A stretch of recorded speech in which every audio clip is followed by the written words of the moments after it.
Toxic managers can really set you back in your career and in your life in general. They are the origin of a toxic work environment. The ones who install it and those who keep promoting it. Whether you've started a new job at a toxic workplace or you just had a new manager assigned, suddenly your day-to-day has turned into an absolute hell. All the good things about the job disappeared or just don't make sense to you anymore. Just know that you are not the only one. More than 80% of employees have quit their job due to their bosses, and many of those quit already with major health conditions.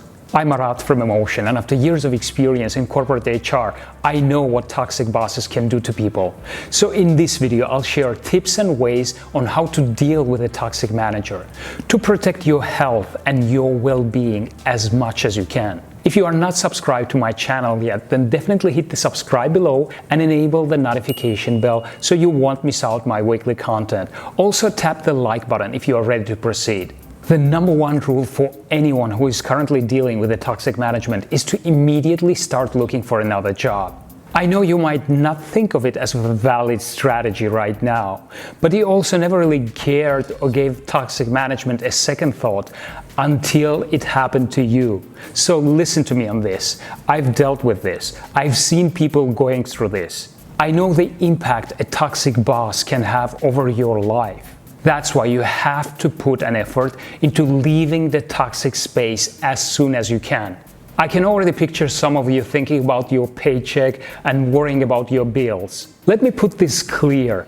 Unless you have a huge willpower and self-control, you will get more and more emotionally affected by this situation, resulting into a damaged self-esteem, constant stress, anxiety, and even depression. If that's clear enough, let me go through 8 following strategies to help you cope with this situation, to make things more bearable and tolerable while you keep working on your exit strategy. Get ready to show a maximum of patience and stick with me till the end to find out what a gray rock strategy is, which has proven to be a very effective method while dealing with narcissists and abusers. So the first important advice is deliver your results. Toxic bosses love setting you up for a failure. They enjoy seeing you struggle with work. They want you to fail while doing the job. It's one of their ways to validate an awful treatment and micromanagement towards you. So don't miss any of your deadlines. Finish your work the best way you can. Also, keep them informed on how the projects are going, which can be your way to anticipate their micromanagement. You already know that toxic bosses don't care about your well-being at work. They don't care about the negative impact their behavior has on the team, on the department's productivity. But what they do care about are the short-term results, especially if these results make them look good in the eye of the top management. So deliver what they want and document all the work you've been doing to back up your performance with data, just in case if further on you get accused of not performing well or of not delivering the work they've been requesting. And that takes me to my next advice. Don't sink to their level. When your boss employs passive-aggressive behavior, no doubt you become tempted to return the favor, to confront them with a similar attitude. It's actually problematic lowering yourself to such behavior, and let me explain you why. First, your boss is always going to be right.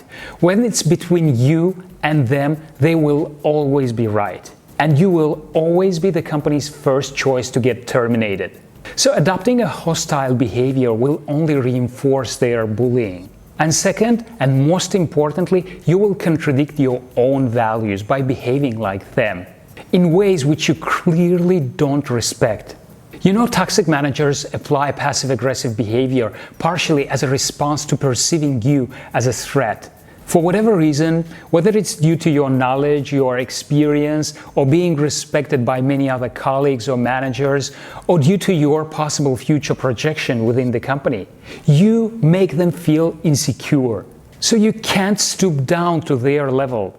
Instead, keep it firmly professional, even if they are not professional with you. The next advice requires some mental effort, but it's going to be well worth it. Stop being afraid. Growing a thick skin or confronting a bully boss does absolutely nothing to help your situation.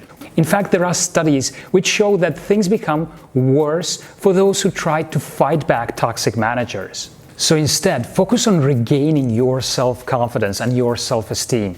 And that usually happens when you stop being afraid. Because fear is what your boss wants you to feel. Your fear is what makes them feel more powerful. They feed off your fears. It gives them strength and even control over you. To stop your fears, think of the worst thing which could happen to you at work. Getting fired? You've already experienced being belittled and possibly even humiliated in front of others. So what if you get fired? That's why living in a constant state of fear is not worth it. Fear causes anxiety. Anxiety causes major health conditions like heart diseases or severe depression. So stop being afraid. And let me proceed to my next advice. Don't complain to your coworkers about your boss. Not a single word. I think this can be a frequent mistake we make because sometimes a toxic boss acts the same toxic ways towards your colleagues too. So it only becomes natural for us to seek allies and to seek support.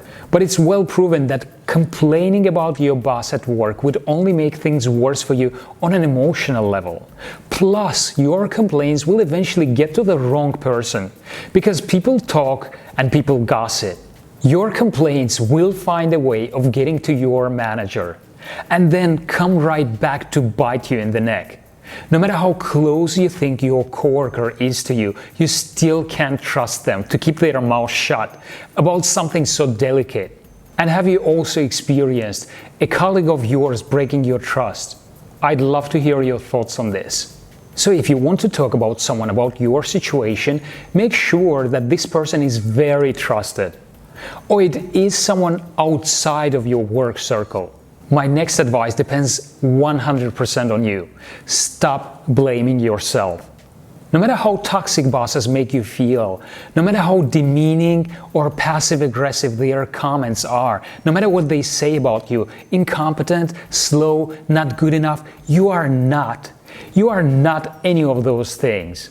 Their toxic attitude is not your fault, and there is nothing you could possibly do to be successful in this situation except for getting out of it. Instead of blaming yourself, just accept your responsibility for choosing to stay there temporarily. And temporary means that the clock is ticking, which in your mind is something completely different. Because each time you blame yourself, you are sabotaging yourself. You are limiting your chances for a well-deserved better future. My next advice is also quite related. Stop expecting them to change. Don't try giving them any constructive feedback. Constructive feedback is never taken well by toxic people. You know you will get out of this toxic situation, but your toxic boss will remain toxic. Because your boss was toxic long before you met them. It isn't your responsibility to change them. It isn't your responsibility to convince them that they are wrong, to convince them that they are being unfair to you or to your colleagues. This is never going to work. And since they are never going to change, you can't lower your guard either.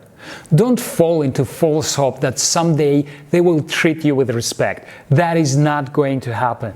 Even if at some point they might shift their focus on someone else, this will pass and they will refocus their attention on you again. And you are back to where you started. My next advice is learn to stop caring. You know, there will be other managers who will be leaders and examples for you professionally. There will be future jobs that might require that extra effort, those late hours, traveling, or those late meetings. This is not one of those jobs. This job, the toxic boss, and the toxic work environment do not require that effort. No matter how responsible you are, no amount of work or working hours will make things better anyway. So stop caring. Focus on taking care of yourself. Focus on your friends, your family instead. Treat this job as a way to keep your bills covered. There will be a time for a job which truly matters to you. Right now, it doesn't. So treat it that way. Do your job the best way you can and focus on getting out of there without looking back. And just as I promised, the next advice is a survival method called Grey Rock. Perhaps some of you might be familiar with it. You know that abusers love drama, and they will try to create one whenever possible because it puts them in control. Grey Rock is an approach to become unresponsive, similar to a rock. Your goal using this method is to retain control over your reactions and to stay out of the drama. Because when you show a reaction to their manipulation or gaslighting, it's like a big flashing sign for them which says opportunity. So do the following: limit interactions with your abusive boss. Keep your responses short and factual, never emotional. Block yourself from reacting to their negativity. Instead, rise above it. You need to focus on facts and not on how you or they feel about them. This technique will make your boss lose their control and power, and that's what abusers hate the most. When they can't get you triggered into a reaction, they will eventually move into something or someone else. And the less emotionally involved you are, the easier it will be for you to search for another job too. In conclusion, focus on taking care of yourself, on enhancing the positive aspects of your life. You need to take charge of your career and of your well-being because nobody else is going to do it for you. Thanks for watching. If you found this video helpful, please give it a thumb up and share it with whoever you think would find it beneficial. Don't forget to hit the subscribe and see you in my next video coming up.